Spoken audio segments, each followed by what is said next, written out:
Yeah, I started as a player first, but it didn't work out because I didn't have time to like practice Scream along with my university and my job. But I always wanted to be a part of the community, the competitive community, and I was thinking like, hey, maybe I could like try casting and observing and organizing some matches. Maybe I can try to gather some teams from my country. And with time, I started to get more invested into European communities in Siege, and after a year or so, I became part of CCS when they decided to expand into Europe, and they helped me out a lot, establishing myself as an observer. There was a tournament coming up, and the tournament organizer, Milan from Ubisoft Benelux back then, he's now not there anymore, sadly. He asked me, I asked him actually, if he still needed someone for the tournament, like doing anything else than playing the game. And he asked if I could observe, because he thought that I would know the game better than anyone, having played it myself. So I said, yeah, sure, I'll try. And that's how I got into observing the game. Gané la segunda y la tercera fue, la segunda liga y la tercera de Cabal. Y la verdad es que bastante feliz, ¿no? Por eso, pero bueno, llegó un punto en que no tenía muchas más ganas de competir. La realidad es que tampoco se podía vivir bien de ello y pues llega un punto en que tienes que decidir, ¿no? Si seguir con lo de jugar y lo que quieres hacer, porque en el fondo a mí me encanta, ¿no? Lo de competir y ir a LANes y cruzarme con gente y todo lo que engloba ese mundo, o tomar otro camino.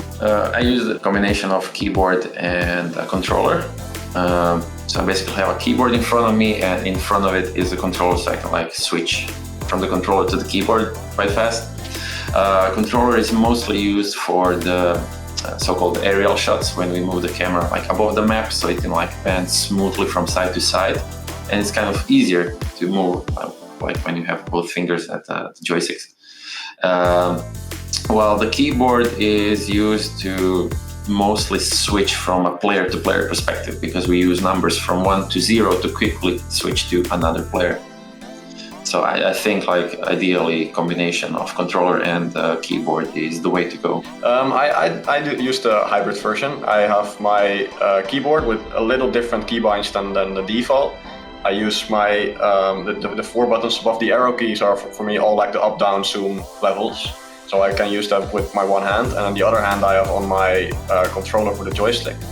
So that's the setup I use. So I use the keyboard to switch between players and floors, and I use the joystick to hover around so it looks more smooth. And there can be like quite different scenarios, but yeah, it all depends on the context. I would always prioritize if casters are focusing on a certain point of storytelling, like they want to highlight a player, they want to highlight a certain setup, I want to start there. If it's a preparation phase, I want to mostly spend time in aerial shots, so the casters and the viewers can see what the defense is in general doing. You want to remember like where they're making rotations, where are they making some kind of lines of sight or small kill zones, so you can just remember in your head like, hey, this is a place where I want to switch at a certain point during the round. Then you have transition, like if a preparation phase is ending, you want to see if there are going to be any kind of spawn peaks or runouts.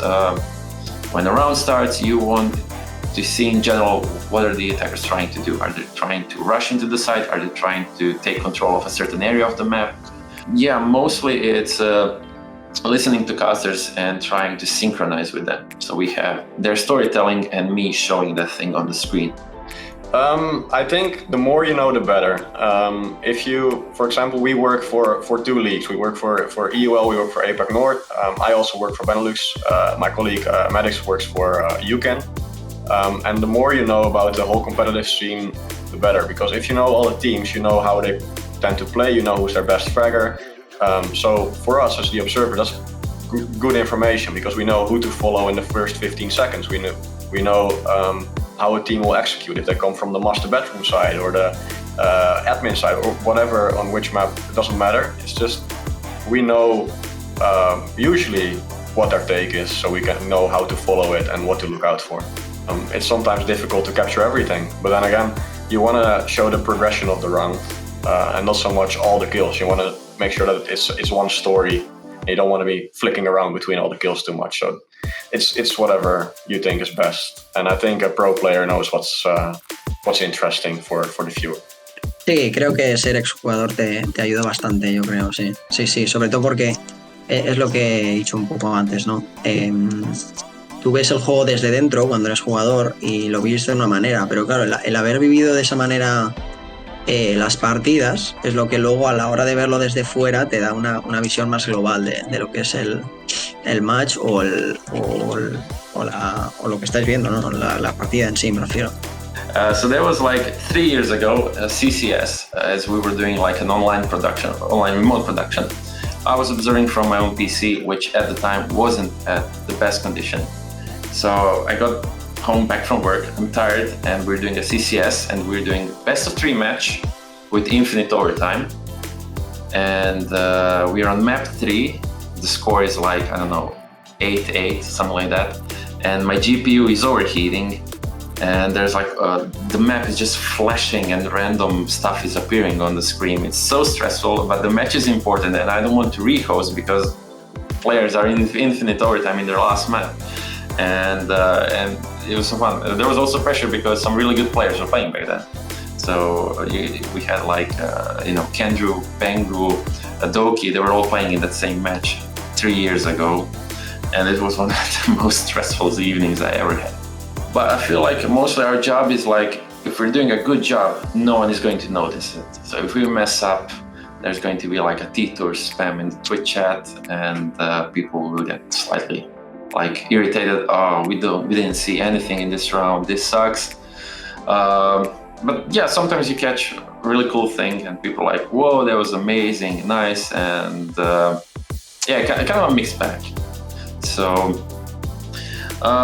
But still, as an observer, I don't think we get in the front as much as, let's say, casters, because they are like the front face of the tournament, where we are like in the shadows just observing. Objetivos, no lo sé, no me lo había planteado nunca, pero bueno, sí que es verdad que me gustaría alguna vez observar algún partido europeo. Me haría ilusión, la verdad, sí. I wanna at least once do a final or a major event or a Six Invitational with a crowd. I want to hear the people yelling, and I want to feel the rush of the fans in the venue.